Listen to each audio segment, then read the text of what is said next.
Ambassador Elena Vasquez stood in the Grand Chamber of the Galactic Council, her hands clasped behind her back. The circular room stretched high above her, filled with beings from across the galaxy. Some had scales, others had fur, and a few seemed to be made of living crystal. All of them were looking at her with what she could only describe as pity. Ambassador Vasquez, High Counselor, the Zitter said from his elevated platform. His reptilian features showed no emotion, but his voice carried a tone of finality. The Council has heard your request for military assistance. We have made our decision. Elena felt her heart sink, but she kept her face neutral. She had been Earth's representative to the Galactic Council for 5 years now. In that time, she had learned to read the room. This was not going to go well. The Kralon Empire has issued a legitimate territorial claim, the Zitter continued. While we understand your people have settled those 3 worlds, the Kralons discovered them first. According to ancient star charts, the Council recommends you negotiate a peaceful transfer of the colonies. Negotiate. Elena's voice was calm, but inside she was burning with anger. High Counselor, the Kralons are demanding we abandon 3 worlds where 15 million humans live. They've given us 48 hours.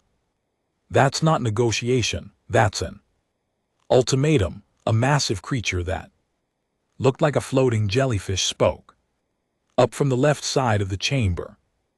Ambassador, your species is new to the galaxy. You must understand that the Kralons are a warrior race. They have never lost a war in 400 years. It is better to give them what they want than to fight. Elena turned to face the speaker. Counselor Vishana, are you saying the Council will not help us defend our own people? We are saying, the Zitter interrupted, that violence is not the answer. Humanity has been part of this Council for 23 years. In that time you have shown remarkable skills in art, culture, and diplomacy. You are a soft species, Ambassador. You have no natural weapons, no armor plating, no great physical strength. The Krellans are 3 times your size with claws that can tear through metal. So we should just give up? Elena asked.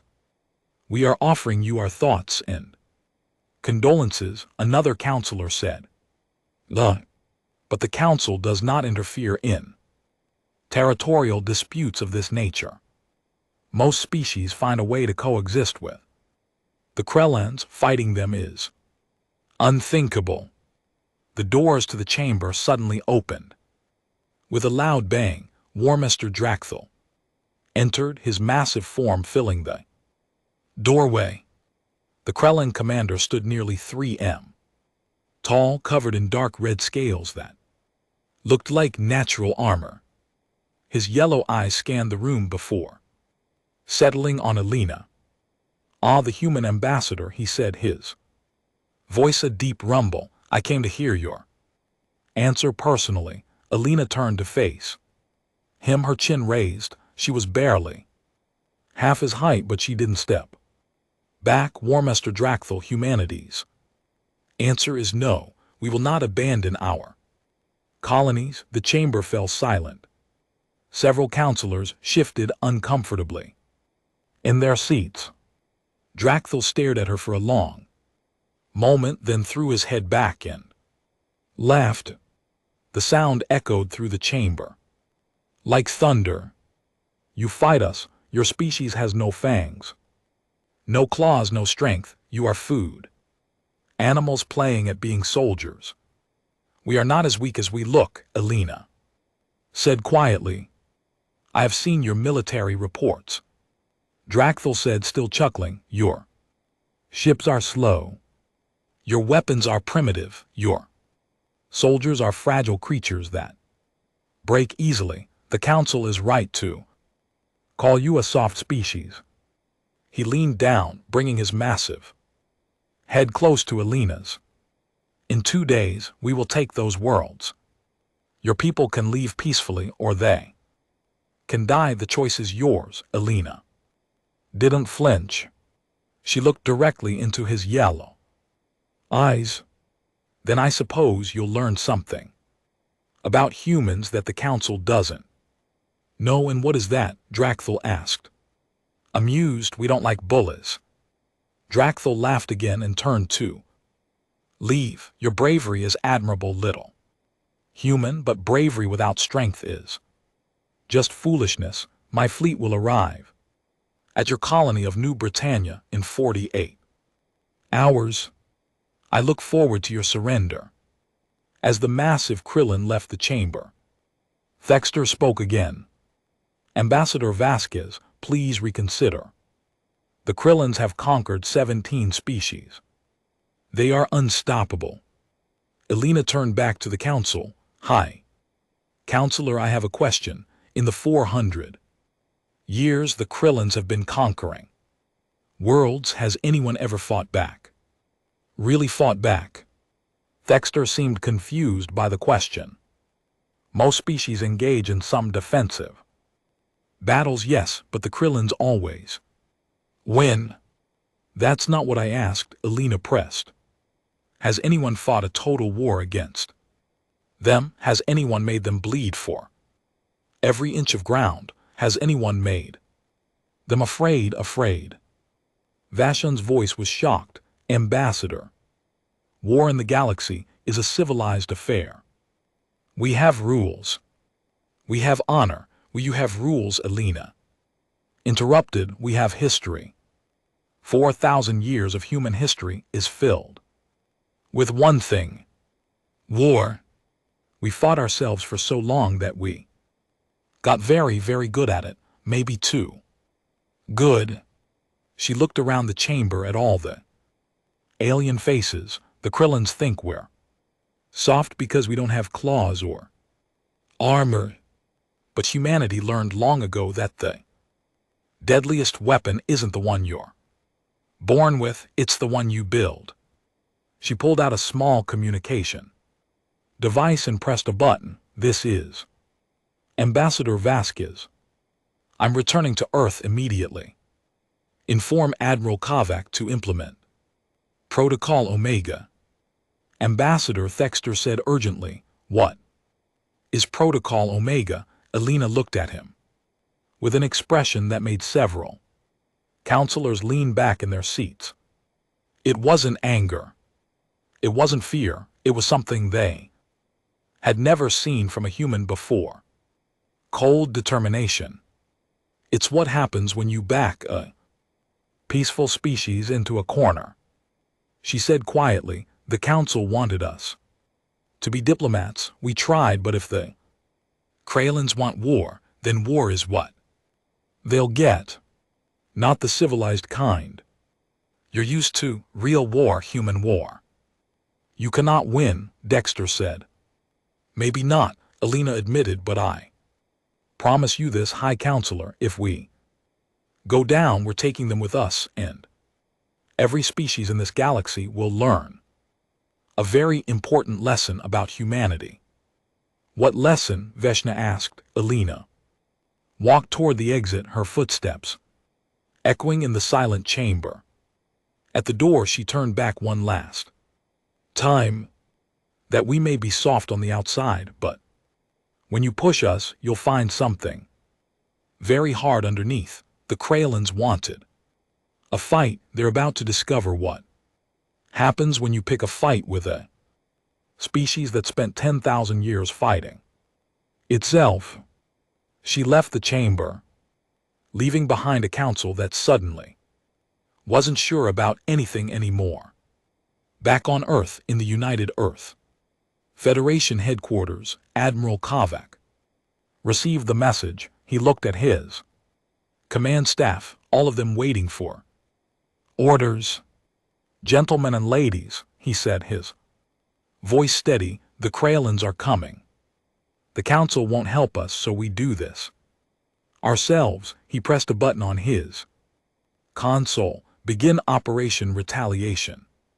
Show them what humans do when threatened.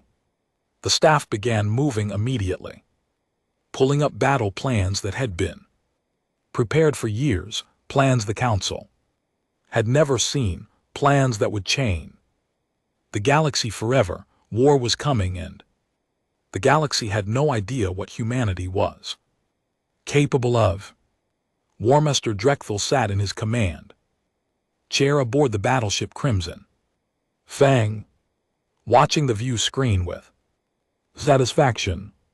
47 Kralin warships moved through space in perfect formation, their hulls gleaming red and black under the light of distant stars. It was an impressive sight, one that had made countless species surrender before a single shot was fired. We are approaching the human colony of New Britannia, his tactical officer reported. The planet is within weapons range. Any response from the humans? Drechthel asked. Nothing, War Master. No communications, no defensive formations.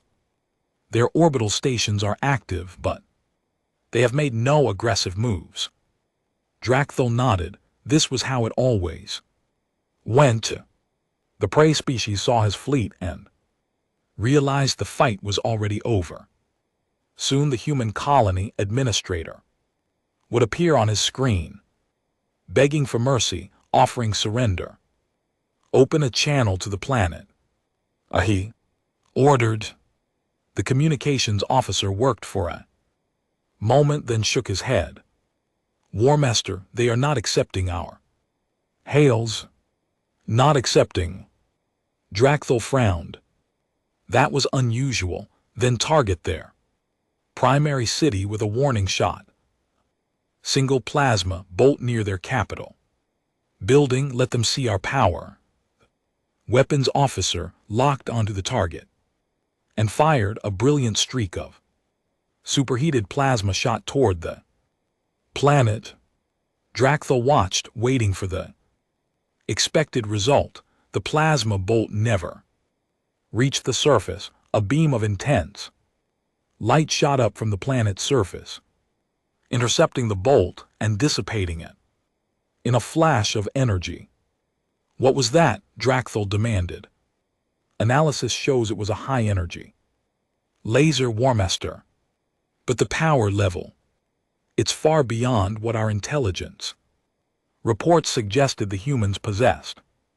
Before Drechthel could respond, alarms began blaring throughout the ship. War Master, multiple contacts. They were hiding in the asteroid field. The view screen changed to show tactical data. 20 human ships, much smaller than the Kralin vessels, were emerging from the nearby asteroid belt. They had been sitting there waiting, completely hidden from Kralin sensors. How did we not detect them? Drechthel roared. They appear to have been running completely silent, War Master. No power signatures, no heat emissions. They were drifting like dead rocks. Drechthel watched as the human ships suddenly came to life, their engines burning bright. But they didn't move forward in formation like proper warships. Instead, they scattered in all directions, moving in chaotic, unpredictable patterns.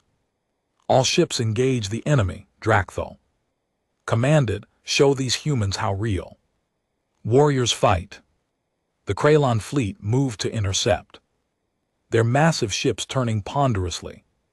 The humans were faster, much faster than the intelligence reports had indicated. They darted between the Kralin vessels like insects too quick to track properly. Then the humans opened fire. It wasn't like any battle Drechthel had ever seen. There were no formal challenges, no honorable exchanges of fire between matched opponents. The humans simply attacked whoever was closest, firing weapons and then immediately running away before the Krylons could return fire. Cowards, Drakthal snarled. They won't even stand and fight. But cowardly or not, it was effective. One of his ships, the Bone Crusher, suddenly went dark as a human vessel. Shot past it at incredible speed. Bone Crusher, report. Warmaster, we've been hit by some kind of kinetic projectile. It punched straight through our shields and into our engine core. We're losing power, kinetic projectiles. Drakthal was confused. Who used simple metal slugs in space combat, but he quickly realized the problem. The Krylon shields were designed to stop energy weapons. A physical object moving at tremendous speed went through them like they weren't even there. More alarms. Another ship was reporting damage. Then another. The humans were using multiple types of weapons, switching between lasers, missiles, and those devastating kinetic rounds. They weren't giving the Krylons time to adapt their defenses. Warmaster, we have mines. The humans seeded the space around the planet with mines. 3 Krylon ships on the flank suddenly exploded as they hit the hidden weapons. Drakthal felt something he hadn't experienced in decades of warfare. Confusion. The humans were fighting without any honor, without any rules. They were using every dirty trick imaginable. A small human ship shot directly toward the Crimson Fang. Drakthal smiled. Finally, a direct confrontation. Target that vessel and destroy it. His weapons officer fired, but the human ship suddenly decelerated hard and the plasma bolt shot past it harmlessly. The ship immediately accelerated again, closing the distance. It's not firing, Warmaster, it's just flying straight at us. Too late. Drakthal realized what was happening. Evasive maneuvers. It's the human ship slammed into the Crimson Fang shield at full speed and exploded. But it wasn't a normal explosion. The blast was nuclear, a small fusion bomb that turned the ship into a miniature star. The Crimson Fang shields flickered and died, overloaded by the blast. Shield generators are offline. Hull breaches on decks 4 through 7. They're insane. Someone shouted. They used their own ship as a bomb. Drakthal stared at the view screen in disbelief. What kind of species sacrificed their own people like that? What kind of warriors turned their own vessels into weapons? More human ships were approaching now, and Drakthal could see small objects dropping away from them. What are those? Drones, Warmaster. Hundreds of them. They're autonomous attack drones. The small machines swarmed over the Krylon ships like predatory insects, targeting sensors, weapons, and engines. They were too small and too numerous to effectively fight for everyone. Destroyed, 3 more took its place. Then the railgun barrage began, from positions far outside the battle. Human weapons platforms that had been completely hidden began firing. Long metal rods accelerated too. Incredible speeds came streaking through space, slamming into Krylon vessels with devastating force. All ships retreat, Drakthal finally ordered. Pride warred with survival instinct, but he wasn't a fool. This wasn't a battle anymore. It was a slaughter. Fall back to Rally Point Omega. The Krylon fleet turned and ran, their great warships limping away from the human colony. Behind them, 12 Krylon vessels floated, dead in space, their hulls torn open by weapons the Krylons had never even imagined. As the Crimson Fang jumped to faster than light speed, Drakthal stared at the damage reports. 12 ships lost, 12 against an enemy with inferior numbers and supposedly primitive technology. His communications officer spoke quietly. War Master, we're receiving a transmission from the human colony. It's being broadcast to the entire fleet. Put it on screen. A human appeared wearing a dark uniform with insignias Drakthal didn't recognize. The human had a calm, almost bored expression. This is Captain Marcus Chen of the United Earth Federation, War Master. Drakthal, you came to our home expecting us to surrender. Instead, you learned the first lesson about fighting humans. We don't fight fair, we fight to win. This was just one colony, defended by one small battle group. We have 73 colonies and the entire Earth defense fleet. The human's expression hardened. Come at us again and we'll show you what real war looks like. This is your only clear's throat. Warning. The transmission ended. Drakthal sat in silence for a long time. His warriors were looking at him, waiting for orders. Finally he spoke. Send message to Empress Shalkara. Tell her we need more ships, many more ships, and tell her that everything we thought we knew about humans was wrong. Back on New Britannia, Captain Chen watched the Kralon fleet disappear. His executive officer approached him. Sir, we lost 3 ships including the one Commander Rodriguez used for the suicide run. I know, Chen said quietly. Make sure their families know they saved 15 million people today. He looked at the damage display showing the 12 destroyed Kralon ships and send all combat data to fleet command. Every other colony needs to know how we beat them. Do you think they'll come back? The executive officer asked. Chen nodded.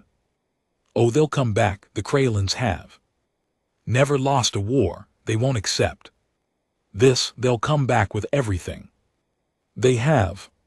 Can we win against their entire fleet? Captain Chen thought about the question for a long moment.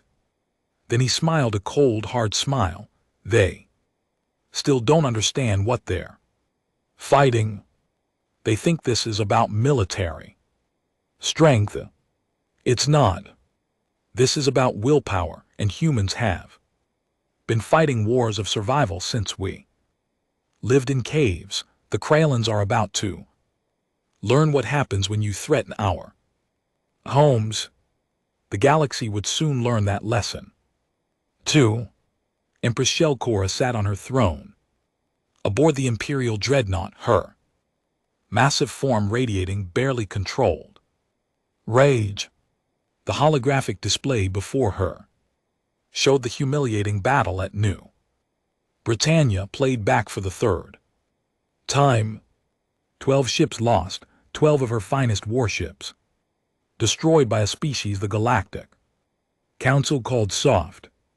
This is unacceptable, she hissed, her claws digging into the armrests of her throne. War Master Drakthal explained to me how you lost 12 ships to these prey animals. Drakthal stood before her, his head bowed in shame. Empress, the humans do not fight as we expected. They do not follow the rules of honorable combat. They use deception, ambush, and weapons we have never encountered. Then we will bring overwhelming force, Shalkora declared. Gather the Grand Armada. 200 ships. We will crush the human colony at Proxima Station and show them the price of defiance. Empress, Drakthal said carefully. Perhaps we should reconsider the humans. The humans are nothing, Shalkara roared. They are a weak species that got lucky once with the Grand Armada. We will destroy them completely, no more warnings, no more mercy, we will turn their colonies to ash. 3 weeks later, the largest Krylon military force in 2 centuries gathered at the edge of human space, 217 warships including the massive dreadnoughts that had conquered worlds.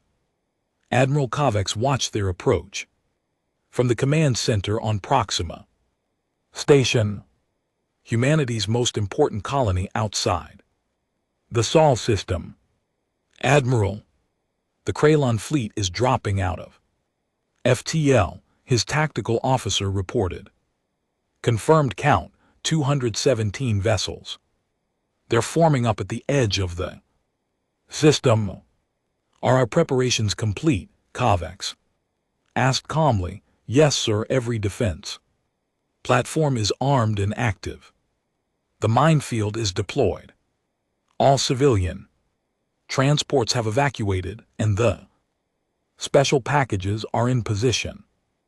Kovacs nodded. He was an older man, his hair gray and his face lined with decades of military service. He had fought in the Mars Independence War, the Titan Rebellion, and countless smaller conflicts. He had seen humanity at its worst and its best, and he knew one thing with absolute certainty. Humans didn't lose when their homes were threatened. Open a channel to the Krylon fleet, he ordered. Empress Shalkara's face appeared on the screen. Her yellow eyes gleamed with anticipation. Human Admiral, I am Empress Shalkara of the Krylon Empire. You have 1 hour to surrender Proxima Station unconditionally, or we will destroy every human in this system. Empress, Kovacs replied, his voice steady. I need you to understand something. When you attacked New Britannia, you started something you don't fully comprehend. This isn't going to end the way you think. Is that a threat? Shalgara laughed. You have perhaps 50 ships defending this station. We have over 200. Your threats are meaningless. It's not a threat, Kovacs said quietly. It's a warning. You can still turn back, go home, tell your people you changed your mind. There's no shame in choosing peace. The only peace will be after we have conquered your species. Shalgara snarled. 1 hour, human. Then we attack. The transmission ended. Kovacs turned to his command staff. Well, we tried. Now we show them what total defense doctrine really means. Give the order. Unleash hell. When the Krylon fleet advanced, they expected resistance. What they got was chaos. The minefield was far more extensive than anything at New Britannia. Thousands of mines, some of them nuclear, created a wall of explosions that destroyed the first wave of Krylon ships before they even reached weapons range. But the Krylons pressed forward, using their numbers to push through.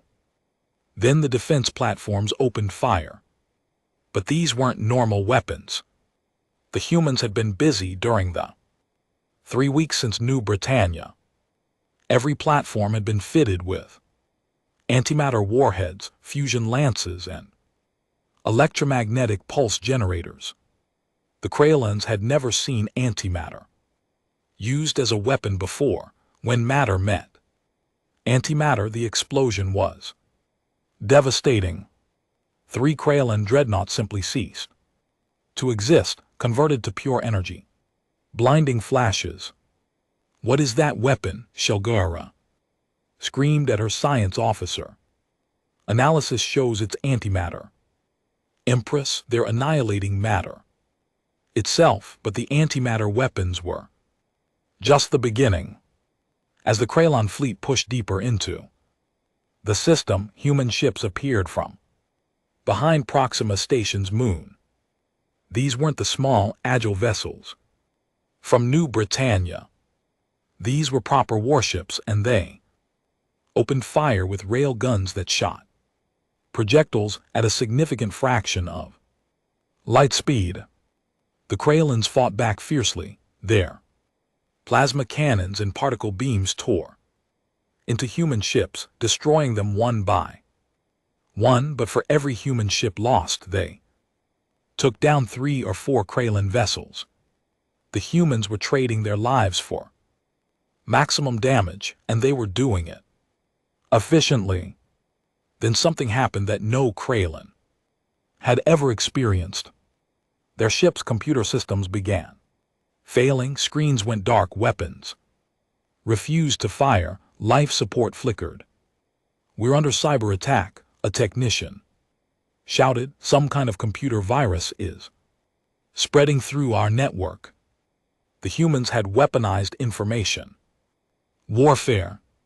Their hackers had found ways into Kraylan systems, and now they were shutting down ships from the inside. Dead vessels floated in space, their crews helpless as human ships picked them off one by one. But perhaps the most disturbing weapon was the psychological one. Every Kraylan ship was receiving transmissions, battle songs from human history, images of previous Kraylan defeats, intercepted communications played back to demoralize the fleet. The humans were attacking their minds as well as their ships. One transmission particularly disturbed Drakthal, who was commanding a section of the fleet. It was a human voice, calm and measured, speaking in perfect Kraylan language. "You are the Kraylan Empire, undefeated for 400 years, but do you know why? You've never lost because you never fought anyone who truly fought back. Every species you conquered gave up. After a few battles, they valued survival over victory.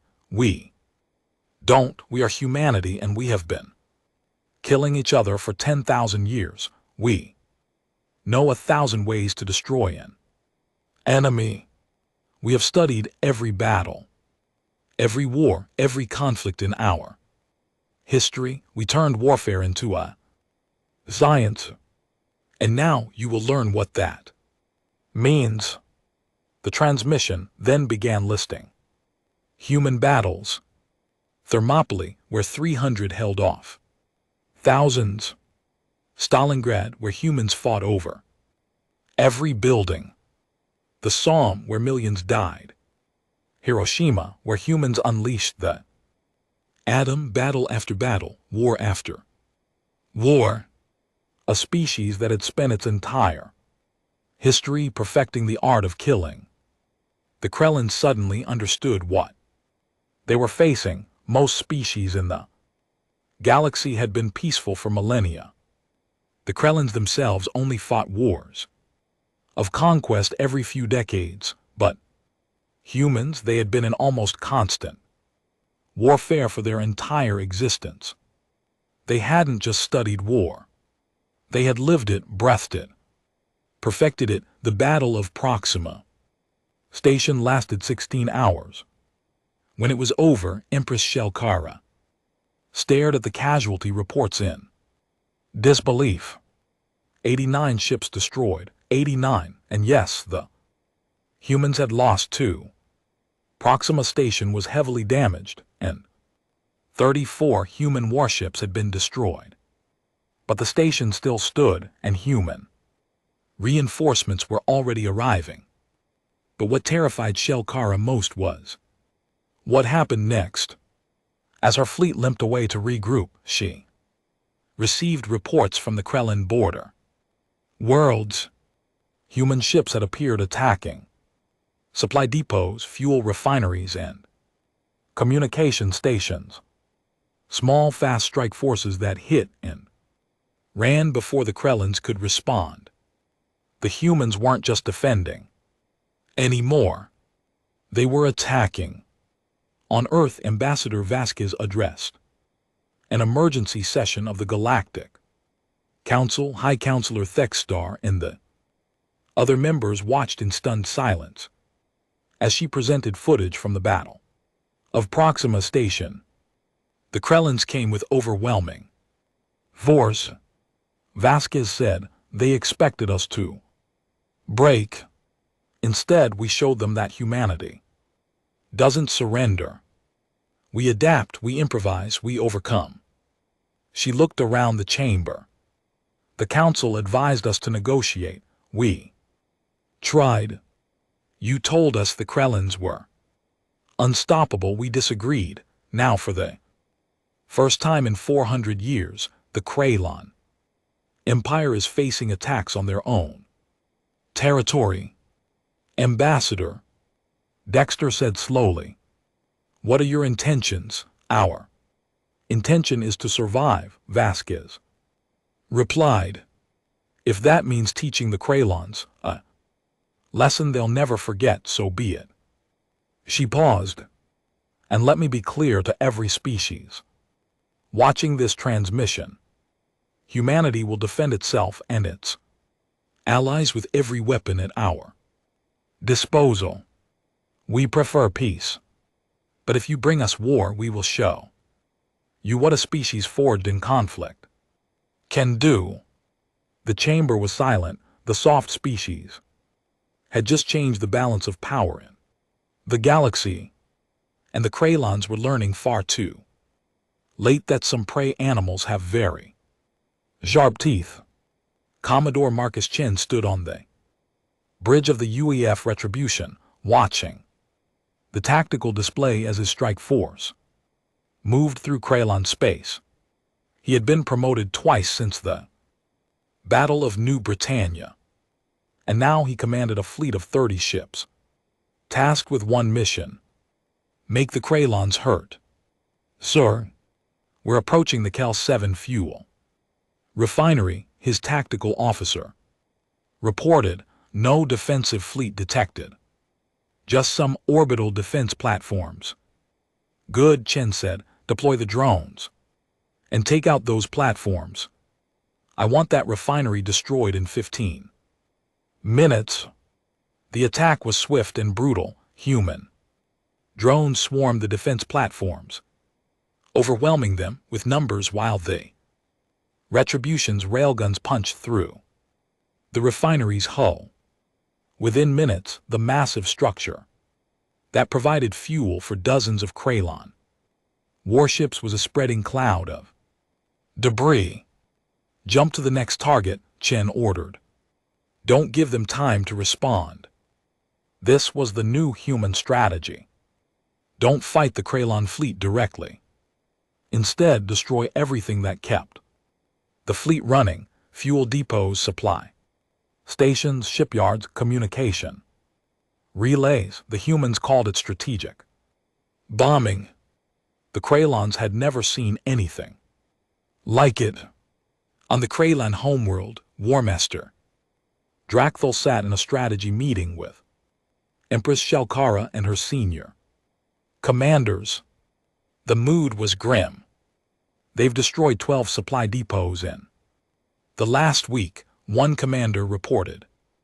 Our fleet is running low on fuel and ammunition. We can't maintain offensive operations if we have to protect our supply lines, then hunt them down. Shalkara roared, send our fastest ships after these human raiders. We've tried, Empress, Drakthal said quietly. Every time we dispatch ships to intercept them, the humans are gone. Before we arrive, they strike in, disappear, and when we do catch them, they fight with such ferocity that we lose more ships than we can afford. He pulled up a tactical display showing the latest engagement. This was yesterday at the Tharkon shipyards. Human strike force of only 12 ships attacked. We had 30 ships defending. We destroyed 5 of their vessels, but they still managed to destroy the entire shipyard before escaping. They lost nearly half their force, but they considered it an acceptable price. Acceptable? Shalkara's voice was incredulous. What kind of species considers losing half their force acceptable, one that values the mission more than individual survival.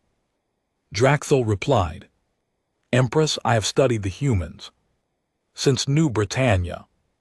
I've watched all their historical battle records we could obtain. They have a concept they call total war. It means using every resource, every tactic, every weapon to destroy the enemy's ability to fight. They don't just want to win battles. They want to make it impossible for us to continue the war. Another commander spoke up, we're also facing problems on the home front.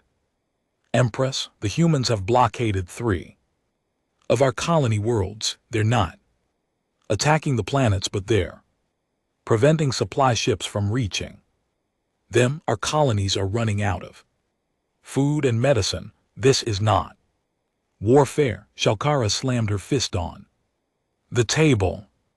This is terrorism. Where is the honor? Where is the dignity? They fight like cowards. They fight to win, Drakthol said. That's all that matters to them. Across the galaxy in the Galactic Council chambers, High Counselor Thexstar was meeting with Ambassador Vasquez. The atmosphere was tense. Ambassador, the Council is concerned, Thexstar said carefully. Your military operations against the Kraylands are becoming quite extensive. We're defending ourselves, Vasquez replied. The Kraylands declared war on us. Remember? Yes, but Thexstar struggled to find the right words. You're not just defending. You're attacking their infrastructure. You're blockading their colonies. This is unprecedented. So is attacking our colonies with 200 ships, Vasquez said calmly. Counselor, you told us we couldn't win against the Kraylands. You were wrong. Now we're showing them that attacking humanity has consequences. There are reports of food shortages on Kraylan colonies, another counselor interjected. Civilians are suffering. And whose fault is that? Vasquez's voice hardened. We didn't start this war. We didn't threaten anyone. The Kraylands came to us with demands and threats. Now they're learning what happens when they pick a fight with humanity. If their civilians are suffering, Empress Shalkar can end this war anytime she wants. Thexstar leaned forward. What are your terms for peace, Ambassador? The same as they've always been, Vasquez said. The Kraylands must withdraw all claims to human territory. They must pay reparations for the damages they've caused. And they must accept human observers in their military command structure to ensure they never do this again. Those terms are extremely harsh, Thexstar said. So was losing hundreds of our people at Proxima Station, Vasquez replied. The Kraylands wanted war. They got it. Now they'll live with the consequences. Back in Kraylan space, Drakthol was leading a defensive fleet protecting the moon of Kray Prime, the capital world. Intelligence suggested a major human attack was coming, though they didn't know where or when. War Master, we have incoming ships. The sensor officer suddenly shouted. 30 human vessels approaching at high speed. Drakthol felt his blood run cold. 30 ships. That was Commodore Chen's strike force. They had destroyed more Kraylan infrastructure than any other human unit. All ships battle stations, Drakthol ordered. Deploy defensive formations. Protect the orbital facilities at all costs. The human ships came in fast, their weapons already firing, but something was different this time. They weren't trying to hit and run. They We're committing to a full battle. They're targeting our command ship. Someone shouted. Drakthal watched as Chen's flagship, the Retribution, came straight at him.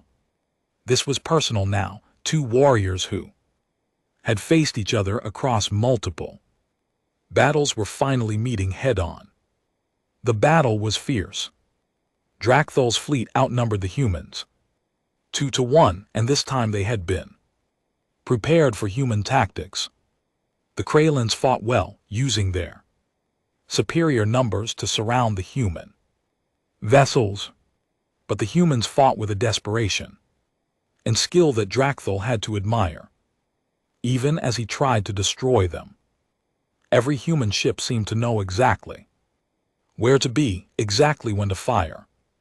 They moved like a single organism, covering each other's weaknesses and exploiting every Kraylan mistake. Chen's voice suddenly broadcast across all frequencies. War Master Drakthal, this is Commodore Chen. I wanted you to see this. See what human? Drakthal demanded. Behind you. Drakthal spun to look at the rear tactical display. His blood froze while he had been focused on Chen's strike force. 30 more human ships had emerged from FTL right on top of the orbital facilities they were supposed to protect. It was a diversion. Drakthal whispered. The entire attack was a diversion. The second human force tore through the orbital infrastructure like wolves through sheep. Manufacturing plants, supply depots, shipyards, all of them exploded in rapid succession. The moon's defenses were completely unprepared for an attack from that direction. All ships protect the facilities, Drakthal ordered, but it was too late. By the time his fleet could disengage from Chen's force and turn around, the damage was done. The moon of Kray Prime, visible from the Kraylan homeworld itself, was now a graveyard of burning installations. As the human forces retreated, Chen sent one final transmission. War Master, you're a good warrior. Your people fight with honor, but honor isn't enough. Tell your Empress that if she doesn't surrender soon, the next strike won't be on your moon. It will be on Kray Prime itself, and we have weapons you haven't seen yet. Weapons we pray we never have to use. End this war. Drakthal sat in his command chair, staring at the destruction around him. His officers were silent. They had just witnessed human forces strike at the heart of Kraylan space. Within sight of their homeworld, the psychological impact was devastating. For the first time in 400 years, the Kraylan Empire was afraid. On Kray Prime, riots broke out in the streets. Citizens demanded to know why their mighty military couldn't stop the humans. Food shortages were causing unrest. The blockaded colonies were crying out for help. And every day more news came of human attacks. More Kraylan ships lost, more facilities destroyed. Empress Shalkara sat alone in her throne room, watching reports from across her empire. Her military commanders were telling her they needed to negotiate. Her civilian advisors were warning of economic collapse. Her intelligence officers were showing her data that proved the humans had barely begun to use their full military capacity. War Master Drakthal entered the throne room, his posture showing defeat. Empress, he said quietly, I must tell you something difficult. We cannot win this war. Shalkara looked at him with tired eyes. Explain. The humans don't fight for glory or conquest, Drakthal said. They fight for survival and a species. Fighting for survival will use every weapon, every tactic, every advantage. They have. We fight with honor, they fight to win, and in the end winning is all that matters. He paused. If we continue, they will destroy us. Maybe not in one battle, but slowly. Methodically, they will tear apart everything we've built. We must surrender. The mighty Krellin Empress, ruler of an empire that had never lost a war, bowed her head. Contact the human ambassador, she whispered. Tell her we wish to negotiate. The conference room on the neutral station of Haven 7 was silent as the two delegations faced each other across a long table. On one side sat Empress Shalkura, War Master Drakthal, and the Krellin diplomatic corps.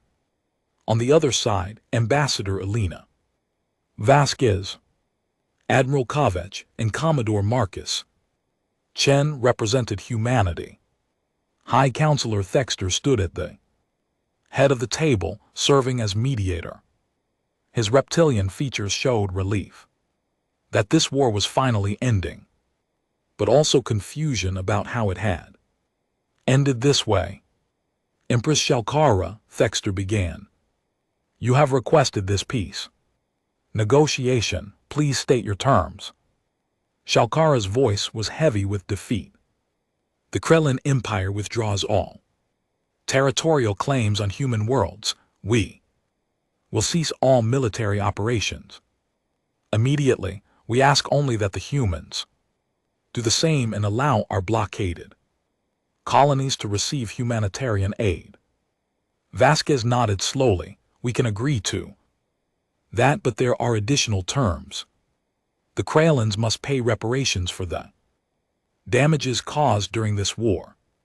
You must reduce your military fleet by 40%, and you will accept human military observers for the next 10 years to ensure compliance. Those terms are harsh, Shalkara said. So is attacking our colonies with overwhelming force, Vasquez replied calmly. You started this war expecting an easy victory. You got something very different. These are the consequences, Drakthal spoke up. We accept the terms, all of them. Kara looked at her war master in surprise, but he met her gaze steadily.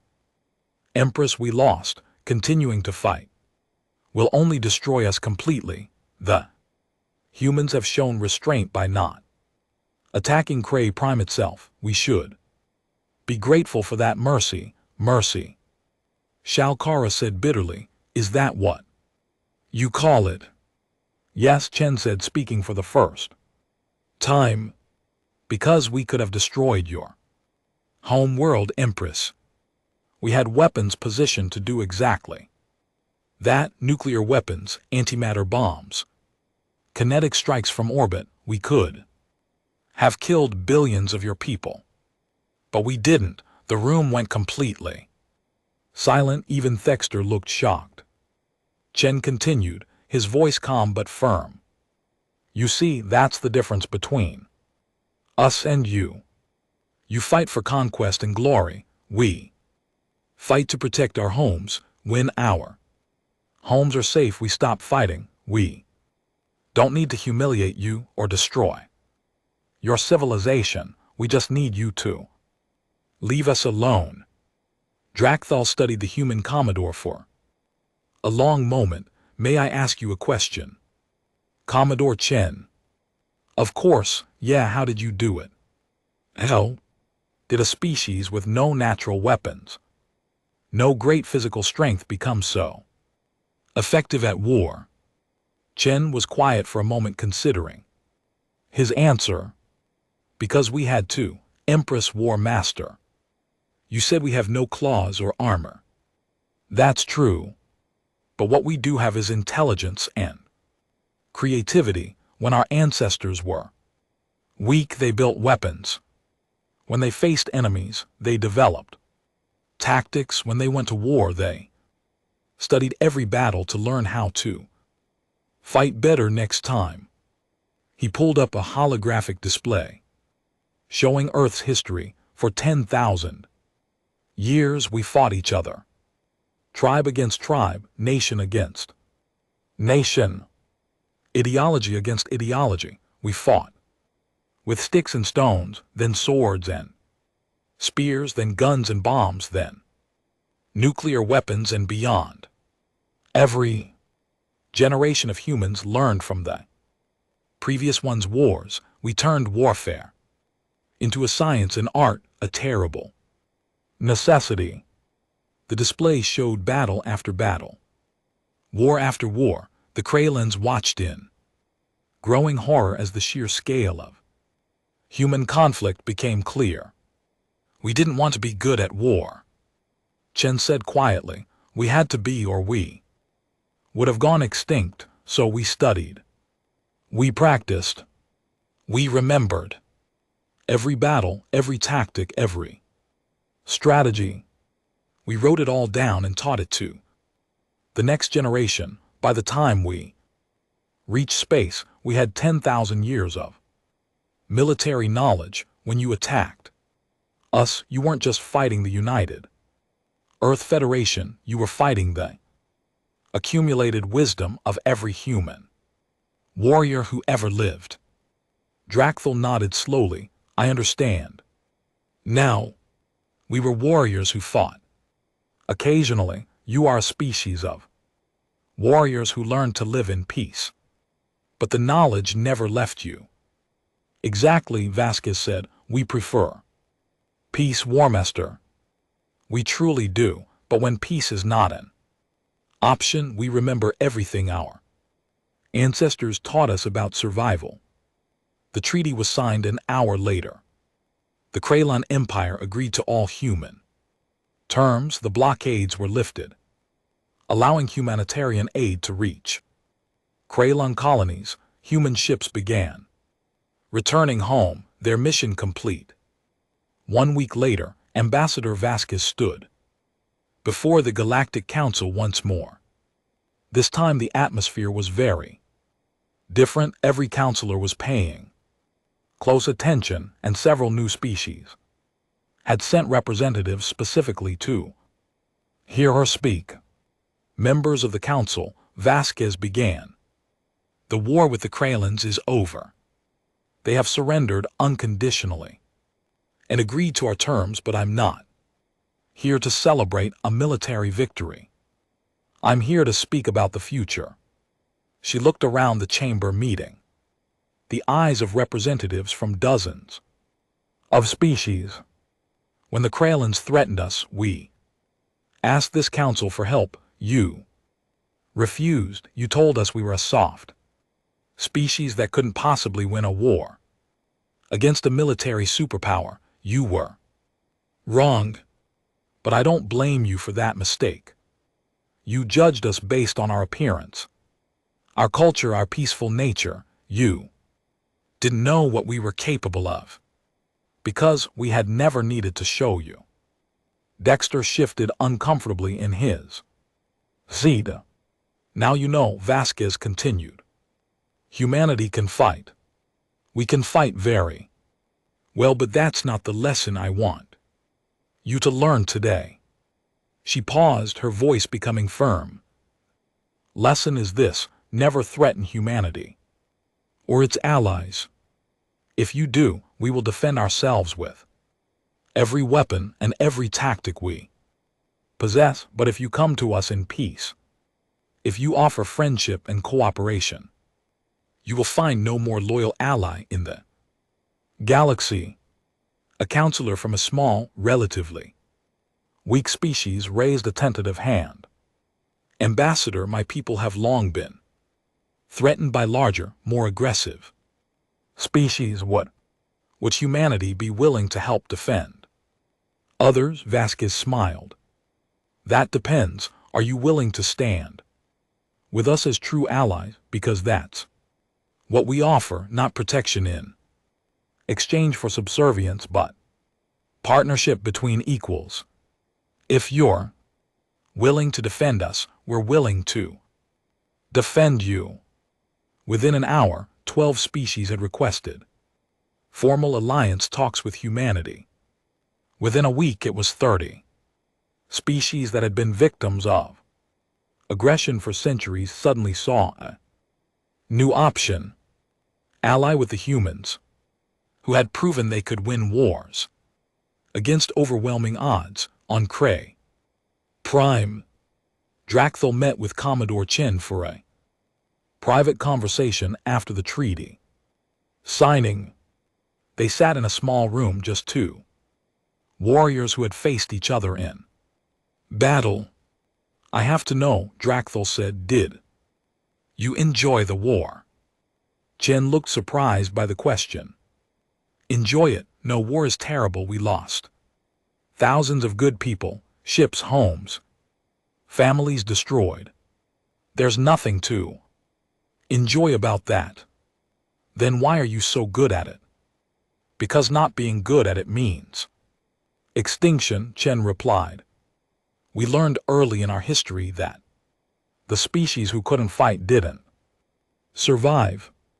So we became very, very good at surviving. He paused, but here's the thing the Krellans never understood.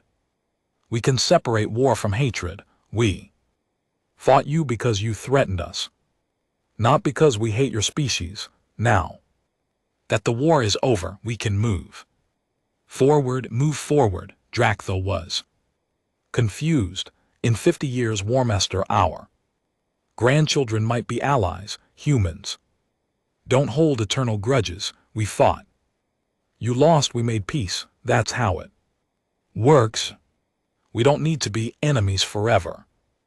Dracthel thought about this for a long time. That is very strange. In Krellan culture, an enemy is always an enemy. Then maybe it's time to learn a different way, Chen said. You're not our enemy anymore. You're just another species trying to survive in a big galaxy, same as us.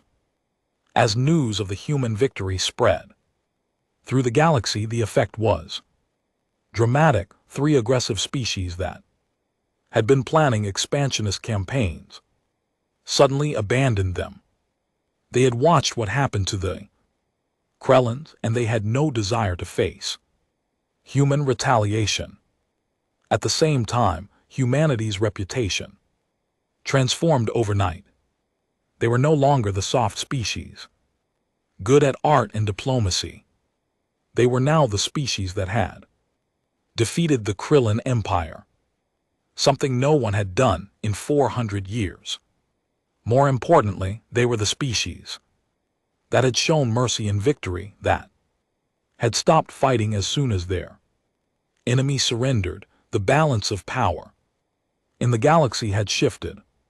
6 months after the war ended, a new alien civilization called the Zenthari attempted to bully a human trade convoy passing through neutral space. The Zenthari captain sent an aggressive message demanding tribute and threatening to destroy the convoy if they didn't comply. The human convoy captain, a merchant named Sarah Lu, simply transmitted a single file labeled Krellan War Archive. The file contained footage from the war, battles, destroyed ships, the devastation of Krellan infrastructure, and finally, the surrender ceremony. The Zenthari ships immediately withdrew, without another word.